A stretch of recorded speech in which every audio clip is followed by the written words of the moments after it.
नमस्कार दोस्तों, और स्वागत है फिर से हमारे चैनल में आप लोगों का। आपकी कामना करते हुए, आपकी भलाई की कामना करते हुए, आपकी मनोकामना पूरी हो इस इच्छा से कुछ ना कुछ हमेशा हम एक विषय को लेकर आते रहते हैं। तो आज का विषय है गुरुकुल जेएल 18 अगस्त की शिफ्ट 1 मॉर्निंग शिफ्ट की पेपर का जो है आंसर की आ चुका है। इस आंसर की के बारे में बताते हैं, राइट आंसर जितने दिए हैं।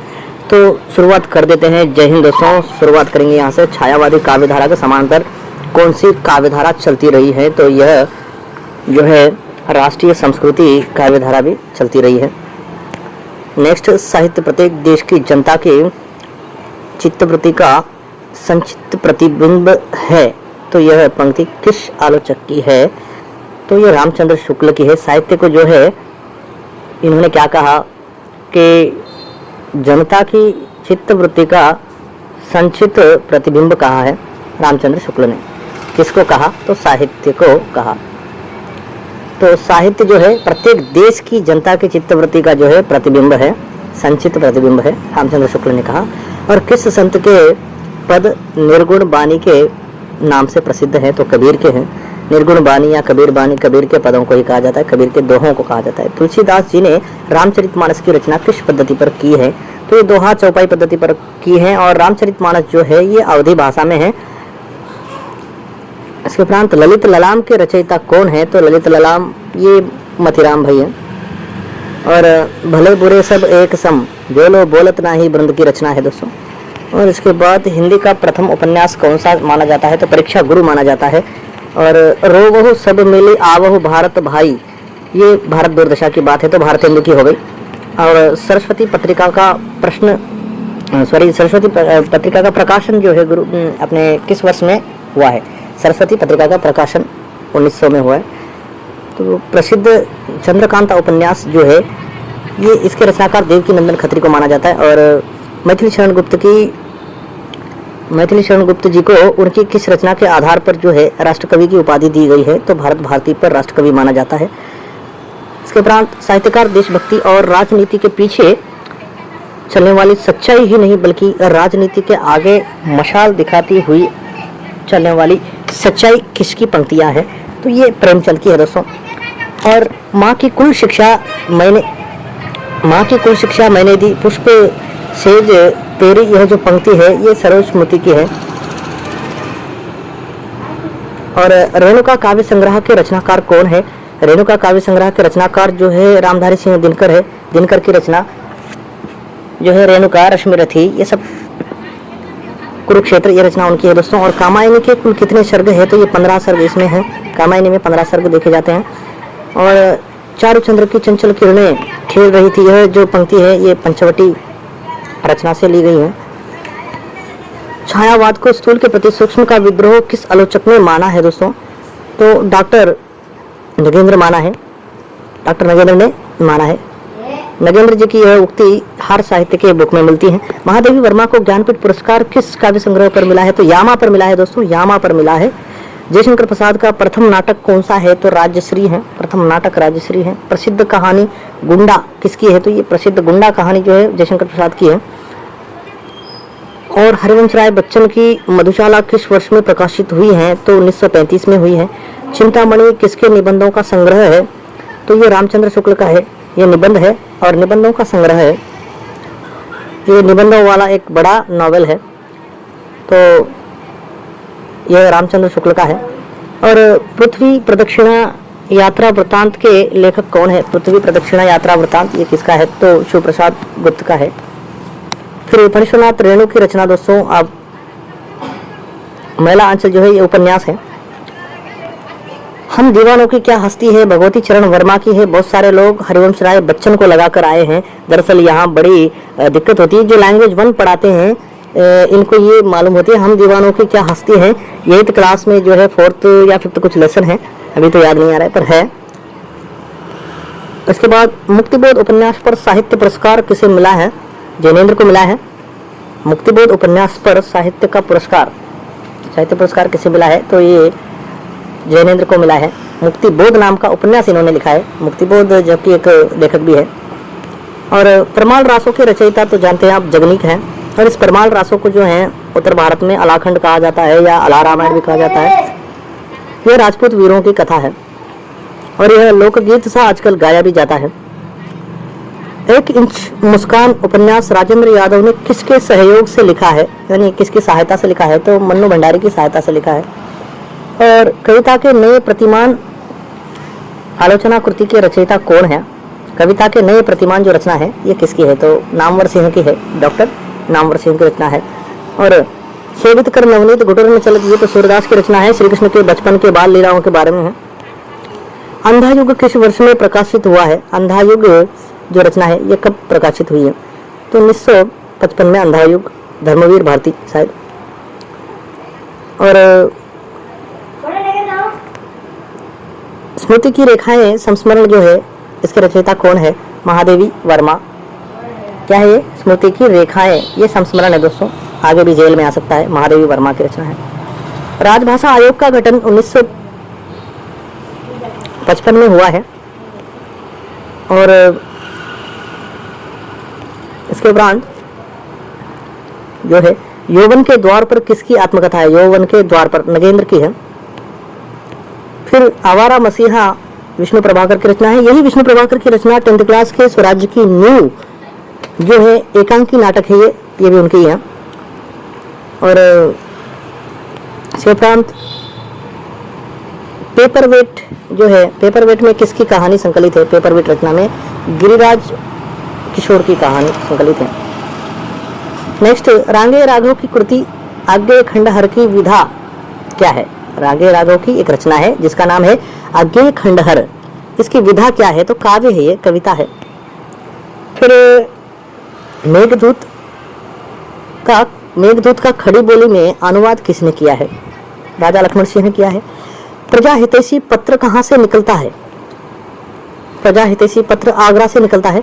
और मन की लहर किसकी काव्य रचना है? प्रताप नारायण मिश्रा की। अब इसमें आपको जोड़े पहचानने हैं कौन कौन से सही है। तो बी और डी ये कैसे सही है? देखिए, रीतिकाल में बहुजन हित की भावना रही है। और डी क्या है? रीतिकाल में कवियों ने रुचि, स्वातंत्र्य तथा अधिकार की भावना में कला के लिए सिद्धांत का प्रतिपादन किया। कला और कला के लिए सिद्धांतों का प्रतिपादन किया है। तो ये दोनों बी और डी राइट है। नेक्स्ट, कथन ज्यादा है, अभी केवल डी का कथन सही है क्योंकि नामवर सिंह नई कहानी आंदोलन के प्रवर्तक थे, ये बाकी का बोकस है। इसके उपरांत इसमें कथन कौन सा सही है? तो केवल ये सही है क्योंकि बिहारी सतसई की रचना राजा जयंत सिंह के निर्देश पर हुई है।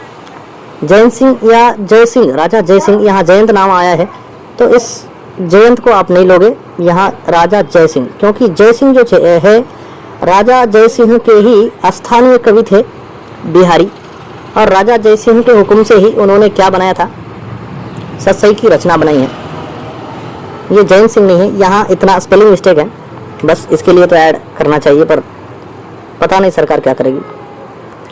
चलिए आगे चलते हैं। तो आगे की बात ये है, यहाँ भी जोड़ा दिया है, कथन दिया है, कौन सा कथन आपको सही लगता है? तो ये और भी कथन सही है क्योंकि अबे सुनबे गुलाब, भूल मत घर पाई खुशबू और रंगो आप, तो ये सूर्यकांत त्रिपाठी निराला की उनका कथन है, उनकी पंक्तियां हैं।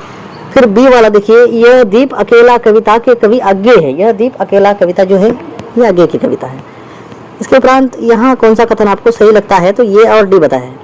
ये और डी कैसा है? देखिए, रहीमकृत प्रेम वाटिका सही है, रहीमकृत है, रहीम ने प्रेम वाटिका लिखी है। और इसमें बहुत पढ़ना पड़ता है तब ये समझ में आता है। डी वाला क्या है? मोहनलाल मिश्र कृत श्रृंगार सागर सही है। क्या क्या दिया था इसमें? ये और डी। बाकी बीच में के देखिए आप, कृपाराम कृत हित तरंगिणी तो नहीं है, सो ये रॉन्ग है। पोकर कृत रसरतन नहीं है, गलत है।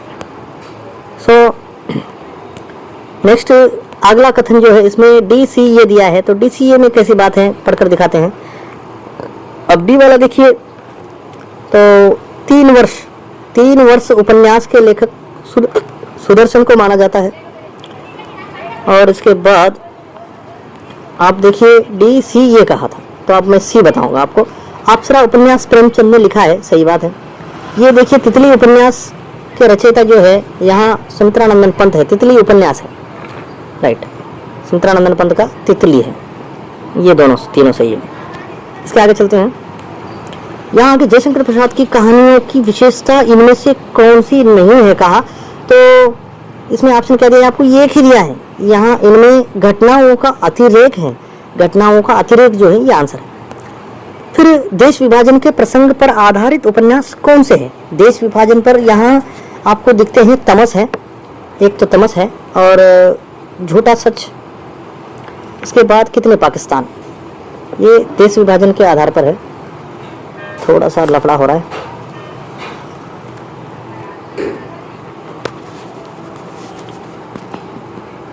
यहाँ पर है, ये मसला पूरा लौट के आ गया वापस। चलो अभी इसको लाते हैं जगह पे। वीडियोस कहीं बनाने में ऐसा हो जाता है तो बड़ा बेकार सा काम होता है, फिर भी इसको कंटिन्यू करने वाले हैं हम, कोई बात नहीं। वीडियो जैसा भी बने आपको आंसर मिले बस, इससे ज़्यादा कोई नहीं। हाँ अब देखते हैं। चलो यहाँ आंसर कीज बहुत आगे चले गई थी हमारी, तो कथनों के पास हम आ गए थे।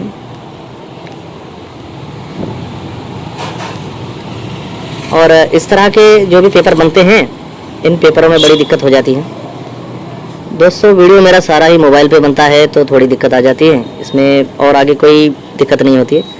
इतना छोटा मोटा हो जाता है क्योंकि थोड़ा भी टच हो गया चला काम से। इसमें मैं PDF को आगे लेकर दिखा रहा हूँ, आ गए हैं करीब। तो यहाँ बड़े बचकर चलने की बात है। क्वेश्चंस जनरल जेल में, TSPSC जेल में तो बहुत भारी बनेगा क्वेश्चन पेपर। जागरूक होकर लिखने की ज़रूरत है, संभाल कर लिखना पड़ेगा, क्योंकि अगर इतना नहीं संभाल पाओगे तो लगभग परेशानी बहुत हो जाएगी। और आगे देखते हैं, बड़ा स्पीड किया था लेकिन थोड़े में बहुत पीछे रह गए। तो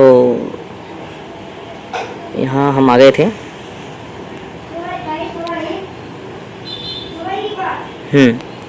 आगे की बात,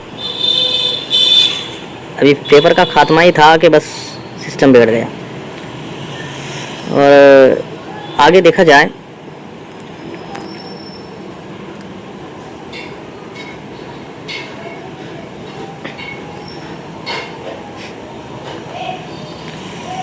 पेपर करने में कोई दिक्कत ना करे। पेपर पहचान पेपर की बहुत कम हो पा रही हैं, जहाँ भी लिखने जा रहे हैं तो बड़ी दिक्कत के साथ यहाँ DCA तक आ गए थे हम। जयशंकर प्रसाद की कहानियों की विशेषता के बारे में दिया, तो ये केवल C वाला राइट था। इनमें घटनाओं का अतिरेक है कहा था, और इसके बाद का भी हो गया था लगभग ABC। हाँ ये तमस और देश विभाजन के ऊपर जो है, हाँ ABC, तो ABC कैसे हो गया, हाँ झूठा सच, छोटे छोटे महायुद्ध, तमस। तो दोस्तों कितने पाकिस्तान जो है ये भी देश विभाजन पर ही लिखा गया है। तो इस क्वेश्चन की जो भी चैलेंज करने वाले लोग हैं ये बिल्कुल करिए, क्योंकि सॉरी मैंने क्या आंसर देखा और क्या कहा ये तो मैं आपको बता रहा हूँ। हाँ बिल्कुल ABC दिखाया है। तो इसमें छोटे छोटे महायुद्ध का पता नहीं, लेकिन तमस, झूठा सच और कितने पाकिस्तान भी देश विभाजन के ऊपर ही लिखा गया है। इस क्वेश्चन के बारे में देश विभाजन पर प्रसंग आधारित उपन्यास जो है, इन उपन्यासों पर जो चैलेंज लगाना चाहते हैं वो लगा सकते थे, अभी तो ये फाइनल की है। सो इसमें दिया है कि ABC, सो D को छोड़ दिया है, परंतु D भी जो है कितने पाकिस्तान, यह भी देश विभाजन पर लिखा गया है। इसके उपरांत निम्नलिखित में से कौन सी विद्यापति की पंक्तियाँ नहीं है कहा, तो ये और B नहीं है, यहाँ A और B नहीं है। नेक्स्ट आगे की बात यह है कि प्रयोगवाद के प्रवर्तक के अनुसार प्रयोगवादी कवि का मुख्य लक्ष्य जो है क्या था, तो ये B वाला ऑप्शन हो जाएगा। और नई राहों का अन्वेषण जो है ये ऑप्शन है। नेक्स्ट सिद्धों की भाषा पिंगल है, तो ये वाला आंसर है। हाँ ये हमेशा आपको देखने के लिए रहे YouTube पर, इसलिए मैं अपलोड कर रहा हूँ। इसलिए इतनी दिक्कत भी आई बीच में, तो मैंने फिर से पकड़ा उस PDF को और देखा, और झट से मैं यहाँ एक्सप्लेनेशन के लिए ले आया, क्योंकि होना चाहिए। ए और सी देखिए, इनमें से कौन सी विशेषताएं निर्गुण काव्य धारा की नहीं है, कहा तो ए और सी है। जैसे रूढ़ियों और आडंबरों का समर्थन, और सी जो है गुरु से अधिक भगवान को महत्व दिया है। तो ये वाली बातें आपकी हो जाएंगी। और इसके उपरांत जो है ए और सी कहा था, तो गोदान उपन्यास के संबंध में कौन सा कथन सत्य है? गोदान कथन के बारे में गोदान उपन्यास के बारे में कौन सा कथन सत्य है, कहा तो ए, बी और डी सही है, सी गलत है केवल। धनिया होरी गोदान के ही है, और मेहता प्रेमचंद के विचारों का वाहक है, और गोदान कृषक जीवन की महागाथा है, सही बात है। आगे चलते हैं। निम्नलिखित में से कौन सी पंक्तियाँ दुष्यंत कुमार की नहीं है, कहा तो यहाँ सी और डी नहीं होंगी, बाकी ए और बी है। जैसे ये में कहा गया, खास सड़कें बंद है कब से और मरम्मत के लिए ये हमारे वक्त की सबसे सही पहचान है, तो ये वाली। और फिर क्या कहा था, सॉरी सी और डी पढ़ना था। तो एक जीना जग जाहिर, एक जीना चुपचाप, और दो प्रकार से जीना पड़ता है, एक जीवन कई बार। तो डी वाला देखिए, ये दोनों सी और डी, मैंने वो ये वाला पढ़ दिया था, लेकिन बढ़िया है, किसका है वो भी पता करिए। और चेक बुक अगर जिसको पता हो मुझे कमेंट कर देना। हाँ, चेक बुक हो पीली या लाल, दाम सिक्के हो या शोहरत, कह दो उनसे जो खरीदने आए हो, तुम्हें हर भूखा आदमी बिकाऊ नहीं होगा। तो इस प्रकार है, बढ़िया है पंक्तियाँ। निम्नलिखित में से कौन सी प्रगतिवाद की विशेषता नहीं है, कहा तो बी और डी कहा है। इसमें बी में क्या है, आडंबर युक्त कला विधान, ये नहीं है प्रगतिवादी। और फिर डी कहा है तो अंधविश्वास को बढ़ावा नहीं देता है, तो बी और डी है, बहुत सारे लोगों ने लिखा हुआ। भारतेंदु युगीन काव्य प्रवृत्तियों के लिए कौन से कथन सही है, तो ए, सी, डी है। और ये समाज की दुर्दशा का चित्रण है, और सी प्राचीनता और नवीनता का समन्वय है, और डी में जो है ये देशभक्ति के बारे में। फिर नेक्स्ट, इसमें बी वाला कथन सही है, तो ये किसके बारे में है, सूरदास का पद नहीं है, कहा तो देखिए बी वाला सूरदास का पद नहीं है, बाकी सारे सूरदास के पद हैं। ओके, नेक्स्ट, उपन्यासों के संबंध में कौन सा कथन असत्य है, कहा केवल ये। तो क्यों महाभोज उषा प्रियंवदा का उपन्यास, महाभोज जो है उषा प्रियंवदा का उपन्यास कहा गया, तो ये नहीं है, ये असत्य है। नेक्स्ट, निम्नलिखित में से कौन से कथन मैथिली शरण गुप्त से संबंधित नहीं है, कहा तो मैथिली शरण गुप्त से संबंधित जो नहीं है, यहाँ आपको दिखाई दे रहा होगा, बी, सी और डी नहीं है, तो लगभग ये है। सॉरी, क्या कहा था, संबंधित नहीं है, तो बी, सी, डी नहीं है शायद, ये ए वाला है, ए नंबर वाला ही, ये मैथिली शरण गुप्त से संबंधित। अबला जीवन हाय तुम्हारी यही कहानी, मैथिली शरण गुप्त की पंक्तियाँ हैं, सही बात है, दे रखा है ऑलरेडी, नाम ही वही है, तो ये बहुत सारे लोगों ने लिखा होगा। निम्नलिखित में से कौन सी पंक्तियाँ सूर्यकांत त्रिपाठी निराला की है, कहा तो इसमें ए, बी, डी वाला है, सी वाला छोड़ दो। तो जागो जागो आया प्रभात, और मैं शैली अपनाई। फिर डी वाला देखिए, देखते नहीं मेरे पास एक कवि की वाणी, कलाकार के हाथ पहलवान की छाती, और फिर फिलासफर दार्शनिक के पैर, तो फिलासफर दार्शनिक के पैर कहा। तो ये एक बार याद रखिए किनकी 3 पंक्तियां हैं ये, तो ये निराला की पंक्तियां हैं। नेक्स्ट देखा जाए तो निम्नलिखित में से सही विकल्प चुनिए, कहा तो सही विकल्प जो है ए और बी है। जैसे ए वाला है कविता रत्नाकर में भक्ति भाव के छंद हैं, और बी वाला है जगत विनोद लक्षण ग्रंथ है, सही बात है। संगत कथन कौन सा है, सब आपको पढ़ा हुआ ही दिखता है, लेकिन कथनों में पहचान नहीं आते हैं। असंगत कथन कहा, सॉरी संगत नहीं, असंगत, अनमैचेबल। सो ए सी डी असंगत है, गलत है। जैसे श्याम सुंदर दास ने उत्तर मध्यकाल को कलाकाल कहा, तो ये श्याम सुंदर दास यहाँ आते ही नहीं है कहने के लिए। सी वाला क्या है, तो मिश्रा बंधुओं ने उत्तर मध्यकाल को रीतिकाल कहा है, रीतिकाल तो कहा नहीं है। नेक्स्ट फिर डी वाला देखिए, रामचंद्र शुक्ल ने उत्तर मध्यकाल को अलंकृत काल कहा है, तो ये भी गलत है। ए सी डी गलत है, बी एक ही सही है, जो विश्वनाथ प्रसाद मिश्रा ने उत्तर मध्यकाल को श्रृंगार काल कहा था। यह पलटा के पूछता है कि रीतिकाल को श्रृंगार काल किसने कहा, तो विश्वनाथ प्रसाद मिश्रा ने कहा, ये याद रखिए। राइट, उत्तर मध्यकाल को श्रृंगार काल कहा इन्होंने।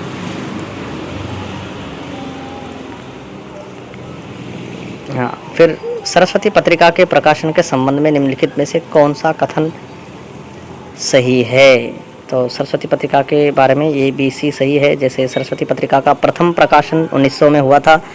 फिर बी वाला सरस्वती पत्रिका चिंतामणि घोष ने स्थापित की थी, और सी वाला जो है सरस्वती पत्रिका हिंदी की पहली मासिक पत्रिका थी, मंथली मैगजीन।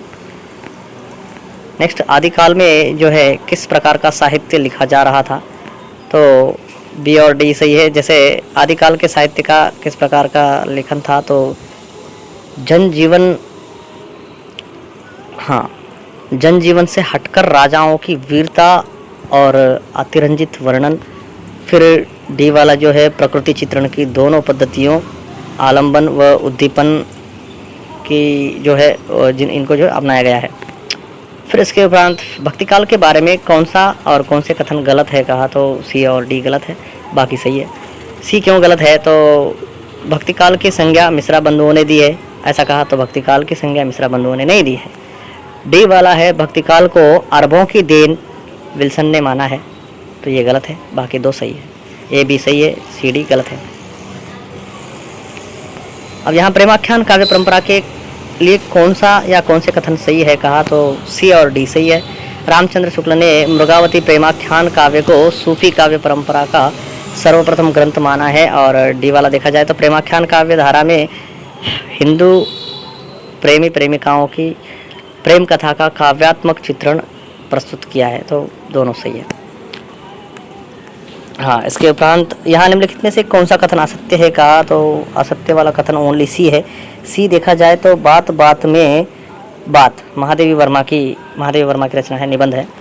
बात बात में बात जो है महादेवी वर्मा का निबंध है। और नई कविता के संबंध में कौन सा कथन गलत है, नई कविता के संबंध में यहाँ बी बताया गया है। जैसे क्या कहा गया कि नई कविता में कुंठा, मृत्युबोध और संत्रास का कोई स्थान नहीं है, तो गलत है। ठीक है, बाकी सब सही है तीन। और नई कविता में ये तीन क्यों सही है ये भी बताते हैं। चलो, नई कविता में कौन से सही है, बी छोड़कर ए सी डी सही है। तो ये में क्या कहा गया, नई कविता जीवन के हर क्षण को सत्य ठहराती हैं। और सी क्या कहा गया, नई कविता लघु मानवता को स्वीकार करती है। डी, नई कविता में जीवन मूल्यों की पुनः परीक्षा की गई है। बहुत इंपॉर्टेंट है दोस्तों, ये जेएल जूनियर लेक्चरर में आपको ज़रूर पूछा जाएगा नई कविता, क्योंकि आधुनिक काल के बारे में ज़्यादा पूछते हैं टीएसपीएससी वाले। और पूर्वी हिंदी के अंतर्गत आने वाली बोलियां कौन सी हैं, तो यहाँ पूर्वी हिंदी के अंतर्गत आने वाली बोलियां जो है बघेली, छत्तीसगढ़ी और अवधी, बघेली, छत्तीसगढ़ी, आ ब छ, पूर्वी हिंदी। नेक्स्ट देखा जाए तो यहाँ एक और भाषा के बारे में क्वेश्चन आया है, अपभ्रंश मागधी में आने वाली आधुनिक आर्य भाषाएं कौन सी है। अपभ्रंश मागधी से आई हुई आधुनिक आर्य भाषाएं कौन सी है, तो एक ही है, सी वाला ऑप्शन। बिहारी, असमिया और उड़िया ये अपभ्रंश मागधी से उत्पन्न हुई है। नेक्स्ट अगला ऑप्शन है आपका, कवि और उनकी रचनाओं को सुमेलित कीजिए। तो यहाँ आपको A4 B1 वाला ऑप्शन करना होगा। तो A4 B1 C2 D3 है। A4 क्या है, कविकुल कल्पतरु चिंतामणि का है। B2 क्या है, कविकुल कंठाभरण। B1 कविकुल कंठाभरण दूल्हा का है। और C2 क्या है? C2 कैसे कहा गया? काव्य कल्पद्रुम जो है सेनापति की रचना है। और D जो है ये कवि कल्पद्रुम है, तो ये श्रीपति की रचना है। नेक्स्ट यहाँ सही जोड़ी बनाइए कहा, तो इसमें भी सही जोड़ी आपकी A4 B1 C2 D3 A4 B1 है। तो चंदायन जो है ये मुल्ला दाऊद की है। मृगावती जो है कुतुबन की है। अखरावट जो है जायसी की रचना है। मधुमालती जो है मंजन की रचना है। राइट, आगे देखते हैं। सुमेलित कीजिए का ऑप्शन है, तो ये वाला ऑप्शन है। तो इसमें भंवर गीत जो है नंददास का है। और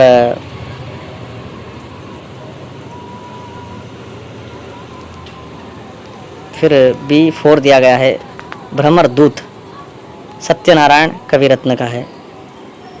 बाकी बचा है भंवर गीत, ये सूरदास का है। फिर कौन बचा है? जगन्नाथ दास रत्नाकर, ये उद्धव शतक। C2 दिया है उद्धव शतक, सॉरी सूरदास का है। फिर C1 दिया है उद्धव शतक। इसको देख लीजिएगा असली तरह, यहाँ एक बार आंसर देखिए और जूम करके आपको लिखना है तो लिख लीजिए। और इसमें मैं एक बार आपको बताऊंगा फिर से। हाँ,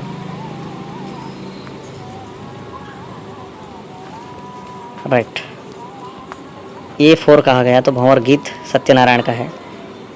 फिर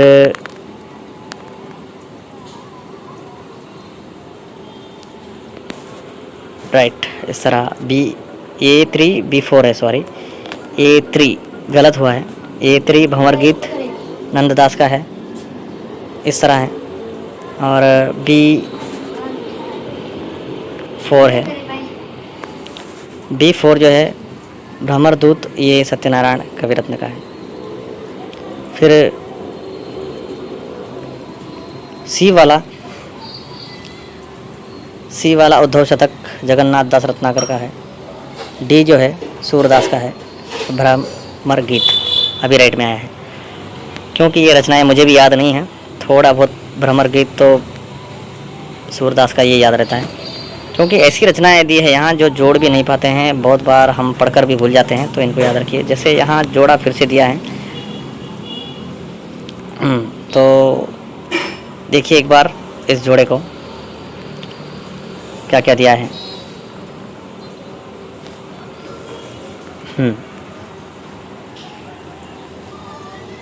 लाल बाल पे क्या है, यहाँ किसकी पंक्तियाँ हैं? बहुत हार्ड क्वेश्चन है।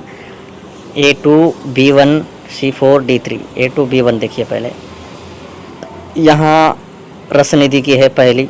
दूसरा कुंदन को रंग, यहाँ मतीराम की है। और C वाली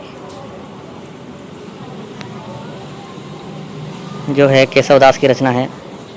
और D वाली पंक्ति जो है ये बोधा की है। नेक्स्ट आगे देखते हैं। सुमेलित कीजिए में क्या क्या दिया है आपको, तो ये सारे सुमेलित ही हैं। ये सुमेलित वाला है आपका।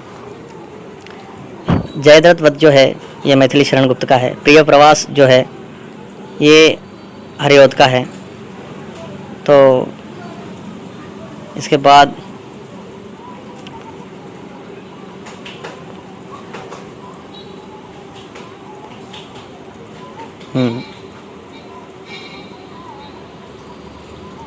इस तरह है। नाथुराम शर्मा शंकर परसाई की क्या रचना है, तो नाथुराम सर का इसकी जो है गर्भरंडा रहस्य है नाथुराम शर्मा की रचना, गर्भरंडा रहस्य। और पाथे जो है ये सियाराम शरण गुप्त की रचना है। गर्भरंडा रहस्य, यह मैंने ग्रुप में भी पूछा था एक बार, यह क्वेश्चन नाथुराम का है। फिर कहानी और कहानीकारों का सुमेलन कैसा होगा, यहाँ दिया है आपको। तो इसमें लगभग इजी दिया है थोड़ा बहुत। यशपाल का मकरील है और उपेंद्रनाथ अश्क का जो है इसमें पिंजरा है। और इस कहानी के बाद जो है भगवती चरण वर्मा की दो बांके और इलाचंद्र जोशी की जो है ये है दिवाली और होली। तो दोस्तों इस प्रकार था अपना पेपर। देखिए कितना टफ पेपर है। यहाँ फिर से दिया गया है कि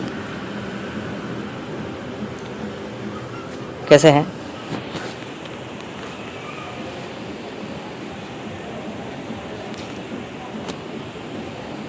हाँ, तो नीलिमा जो है अंधेरे बंद कमरे नीलिमा की रचना है।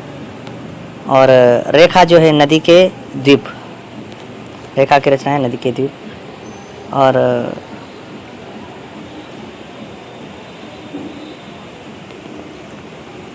रायना जो है मैला आंचल की नायिका है। और इसके बाद कमला जो है वे दिन की नायिका है, पात्र हैं।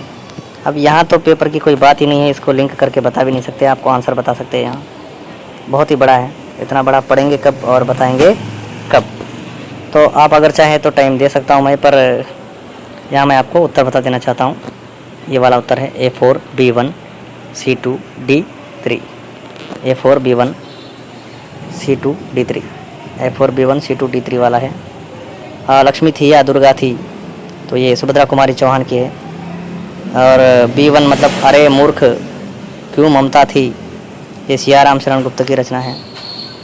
इसके बाद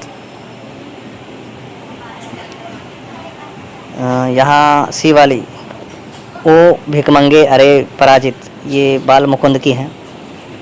और सावधान मनुष्य यदि विज्ञान है तलवार, तो ये रामधारी सिंह दिनकर की रचना है। सुभद्रा कुमारी चौहान की रचना बहुत ही जल्द यहाँ पहचान जा सकते हैं। लक्ष्मी थी या दुर्गा थी, वह स्वयं रानी लक्ष्मी थी। यहाँ ऐसे वीर गाथाओं की रचनाएं ऐसी ज़्यादा से ज़्यादा नारियाँ जो लिखती हैं, तो उसमें सुभद्रा कुमारी नाम पहले आता है। और सुमेलित करने की यहाँ एक और बात आई है, तो पदावली जो है ये अग्रदास की रचना है। और अवध विलास जो है ये अवध विलास जो है लालदास की रचना है। और रामचंद्रिका जो है यहाँ दिख रही है आपको, केशवदास की है रामचंद्रिका। सो दोहावली जो है ये तुलसीदास की रचना है। और इसके उपरांत नाटककार और उनके नाटकों को सुमेलित कीजिए कहा है। इसमें A3 B4 C1 D2 आपका आंसर दिया गया है। देखा जाए तो भीष्म साहनी की रचना जो है रंग दे बसंती चोला है। और जगदीश चंद्र माथुर की जो है दशरथ नंदन है। इसके उपरांत विष्णु प्रभाकर की जो है ये युगे युगे क्रांति है रचना। फिर लक्ष्मी नारायण लाल की जो रचना है सूर्यमुख रचना है। इसके उपरांत निम्नलिखित में से इस युग्म में असंगत युग्म रॉन्ग पेयर जो है रांग जोड़ा कौन सा है, इसको पहचानिए कहा। तो ACD ये वाले रांग है, ACD रांग है, केवल B सही है। कैसे सही है, तो केशव को कठिन काव्य का प्रेत कहा है रामचंद्र शुक्ल ने, केशवदास को कठिन काव्य का प्रेत कहा है। फिर देखते हैं प्रस्तुत संप्रदायों और प्रवर्तकों के सही युग्म चुनिए। तो ABC सही है। निरंजनी संप्रदाय हरिदास निरंजनी और विष्णोई संप्रदाय जम्बनाथ, और C में सिख संप्रदाय नानक है। पर अद्वैतवाद संप्रदाय के राघवानंद तो नहीं थे। राघवानंद असल संप्रदाय में नाम आता ही नहीं है, असल में कहीं दिखता ही नहीं है। और इसके उपरांत दिखाया जाए तो निम्नलिखित कहानियों और उनके प्रकाशन के समय के सही युग्म को चुनना है। तो इसमें A B और D सही है, C गलत है। कथन 1936 की हैं और विपदगा 1937 और पंच परमेश्वर 1916। सो इस तरह है। आगे का प्रश्न है आपका, विसंगत युग्म बताइए कहा, तो विसंगत युग्म आपको मिलेगा बी और सी वाला। प्रभात फेरी प्रवासी के गीत डॉक्टर राम कुमार वर्मा का है। प्रभात फेरी प्रवासी के गीत ये डॉक्टर राम कुमार वर्मा की रचना है। और सी क्या है, तो रश्मि नीरजा सुमित्रानंदन पंत की रचना है। रश्मि नीरजा ये उनकी रचना है। फिर निम्नलिखित पंक्तियाँ और उनके रचनाकारों से सही युग्म का चयन करिए मिलाकर। तो ए बी सी जो युग्म है ये सही है, ए बी सी। आज मैं अकेला हूँ, अकेले नहीं रहा जाता, ये त्रिलोचन का है।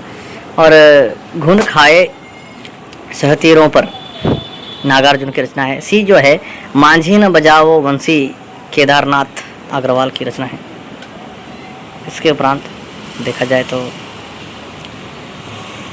अगला प्रश्न है आपका, विसंगत युग्म बताइए कहा, तो कामायनी का अंतिम छंद नारी तुम केवल श्रद्धा हो ये सही है। और इसके बाद हिंदी का पहला शोक गीत अणिमा है, ये बी, ए बी दोनों आंसर है। राइट। गुरु और शिष्य का गलत युग्म बताइए का, तो गुरु और शिष्य कौन नहीं है इसमें, तो मीरा के गुरु रविदास थे, सही है। निम्बार्क के गुरु विष्णु स्वामी थे, तो इसमें बी गलत है, तो विष्णु स्वामी नहीं थे। गोरखनाथ के गुरु मत्स्येंद्रनाथ थे। सूरदास के गुरु वल्लभाचार्य थे, तो यहाँ निम्बार्क के गुरु के बारे में, विष्णु स्वामी के बारे में गलत ऑप्शन दिया है, यही आंसर होगा। फिर विसंगत युग्म बताइए कहा, तो इसमें विसंगत युग्म ए और बी विसंगत है, जो सही नहीं है, गलत है। ए और बी क्यों गलत है, तो हिंदी साहित्य की प्रथम रचना श्रावकाचार जो है ये है, परंतु केवल नगेंद्र ने माना है, सर्वमान्य नहीं है। और बी वाला हिंदी का प्रथम उपन्यास प्रेमा कहा गया है, तो प्रेमा प्रथम उपन्यास सर्वमान्य नहीं है। प्रथम उपन्यास है पर सर्वमान्य नहीं है। फिर किसी के अनुसार प्रथम हो जाने से सर्वमान्य तो नहीं होता, इसलिए प्रथम उपन्यास परीक्षा गुरु को कहा जाता है। फिर निम्न पंक्तियों और उनके रचनाकारों के सही युग्म बताइए कहा, तो यहाँ सही युग्म ए और बी है, क्योंकि प्रयोगवाद बैठे ठाले धंधा है और नंद दुलारे वाजपेयी की यह पंक्ति है। बी वाला यदि इस्लाम ना भी आया होता तो भी भक्ति साहित्य का बाहर आना वैसा ही होता जैसा आज ही हो रहा है। वैसे हजारी प्रसाद द्विवेदी ने ये बात कही है इस प्रकार। और यहाँ असंगत जो युग्म है इसमें सी और डी है। फिर कवियों का सही विकास क्रम जो है यहाँ डी बी सी ए हैं, तो कबीर पहले आते हैं, फिर जायसी, तुलसी, फिर सूर। फिर प्रेमाख्यान काव्य परंपरा के बारे में कहा जाए तो रचनाओं का सही क्रम जो है चंदायन पहले आती है, फिर मुर्गावती, फिर पद्मावत, फिर मधुमालती आखिरी में मंजन की। इस प्रकार है। कहानियों को उनके प्रकाशन वर्ष के आधार पर आरोही क्रम में निर्धारित कीजिए कहा, तो इसमें बी ए सी डी कहा उत्तर, तो उसने कहा था, फिर ग्राम, फिर रक्षाबंधन, फिर धुलाई वाली, इस प्रकार क्रम है। पेपर तो देखने में बहुत ही टफ है, क्योंकि इतना टफ अभी कहीं नेट में भी नहीं पूछा जाता है। निम्नलिखित रचनाओं को उनके साहित्य अकादमी मिलने के आरोह क्रम में निर्धारित कीजिए। तो यहाँ आरोह क्रम कहा, तो इसमें आपको हेमतरंगिणी, फिर पद्मावत, संजीवनी व्याख्या, फिर बुद्ध धर्म, फिर एशिया का इतिहास, मध्य एशिया का इतिहास। निराला की काव्य रचनाओं को प्रकाशन वर्ष के अनुसार आरोही क्रम में निर्धारित कीजिए। तो यहाँ जूही की कली पहला है, फिर अनामिका है, फिर राम की शक्ति पूजा, नए पत्ते लास्ट। रामधारी सिंह दिनकर की काव्य रचनाओं को प्रकाशन वर्ष के अनुसार बताइए। तो यहाँ प्रकाशन वर्ष के क्रम में परशुराम की प्रतीक्षा, फिर उर्वशी, हुंकार, फिर कुरुक्षेत्र आखिरी में होता है। दिनकर की रचनाओं में कुरुक्षेत्र आखिरी रचना है। फिर निम्न रचनाकारों को काल क्रमानुसार आरोही क्रम में लगाइए कहा, तो आरोही क्रम में लगाने के लिए यहाँ आपको ऑप्शन भी दिया है CA BD। तो बालकृष्ण शर्मा नवीन, फिर भगवती चरण वर्मा, महादेवी वर्मा और चौहान, सुभद्रा कुमारी चौहान, इस तरह हैं। और काल के अनुसार जो है खड़ी बोली गद्य के प्रथम 4 आचार्यों को आरोही क्रम में लिखिए कहा। तो सदल मिश्रा है, फिर लल्लू लाल है, फिर इंशाअल्लाह खां, फिर सदा सुखलाल आते हैं DABC। इसके उपरांत क्रम बहुत ही दिया है। प्रेमचंद के उपन्यासों को उनके रचना काल के अनुसार क्रम में रखिए, आरोही क्रम में, वो भी अवरोही नहीं, आरोही, नीचे से ऊपर। सो यहाँ सेवा सदन पहले आता है, फिर प्रेमाश्रम आता है, निर्मला, फिर गबन। कामायनी के प्रथम 4 सर्गों को आरोही क्रम में लिखिए कहा। तो यहाँ क्या कहा है कि चिंता, आशा, श्रद्धा और काम, इस तरह क्रम है। चिंता, आशा, श्रद्धा और क्रम, इस तरह इनका क्रम बनता है। दोस्तों पेपर तो नेट से भी बहुत ही टफ है, और बल्कि इस पेपर को सोचकर हमें ये लगना चाहिए कि TSPSC का क्या होगा अंजाम। TSPSC बहुत ही टफ होगी, क्योंकि टफ होगी पर आधे क्वेश्चन डायरेक्ट भी आएंगे। इसमें तो डायरेक्ट वाले क्वेश्चंस में भी बहुत हार्ड हैं। सो इस प्रकार दोस्तों हमेशा के लिए YouTube चैनल में आपको यह पेपर कभी भी मिलेगा, देखते रहिएगा आंसर के साथ। ये आंसर की है JL गुरुकुल पेपर की, और इसके लिए दोस्तों मैं और भी दूसरे पेपरों को अपलोड करना चाहता हूं, ताकि आप लोगों को हमेशा पढ़ने के लिए मिले उत्तर के साथ, हो ना हो आपके फ़ोन में हमेशा के लिए, इसलिए। सो दोस्तों अब इसके साथ छुट्टी लेते हैं और दोबारा मिलते हैं नए वीडियो के साथ। और नए वीडियो में जब मिलते हैं तब और आगे नए समाचार आपके लिए लेकर आएंगे। तब तक के लिए छुट्टी लेते हैं। जय हिंद दोस्तों, धन्यवाद। शेयर करना, लाइक करना, सब्सक्राइब करना ना भूलें। आपकी हिम्मत से ही आपका ये मित्र आगे बढ़ता है, तो यह ज़रूर करें।